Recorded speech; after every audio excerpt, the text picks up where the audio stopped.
Have you ever questioned how far artificial intelligence and robotics have come? It's fascinating, isn't it? Today, they're an integral part of our lives, from the assembly lines in factories to the operating rooms in hospitals. But have you ever stopped to ponder how we arrived at this juncture?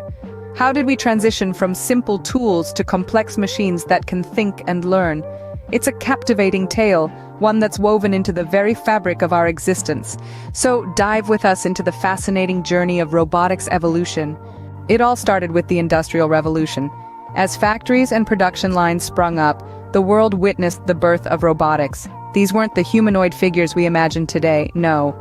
These were automated machines, designed to perform tasks with speed and precision. The true dawn of robotics, however, arrived with George Deville's invention in 1954. Deville, a forward-thinking inventor, created the first programmable robot. This marked the beginning of the modern robotics era. Deville's robot, named the Unimate, was a mechanical arm that could perform repetitive tasks. It was a revelation in the world of manufacturing, replacing human effort and reducing the risk of injury. But the Unimate was just the tip of the iceberg. It sparked a revolution, a new wave of innovation that would transform industries and the way we live. So, while the Industrial Revolution gave birth to the concept of robotics, it was George Deville who truly brought it to life. This was just the beginning, the first step towards a future filled with automated companions. The late 20th century saw robotics take a leap from the factory floor to our homes and offices.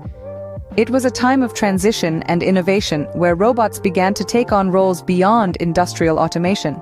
This was the era that introduced us to autonomous robots, designed to operate without continuous human guidance. Consider the Roomba vacuum cleaner, for instance, a small disc-shaped device that roamed our homes,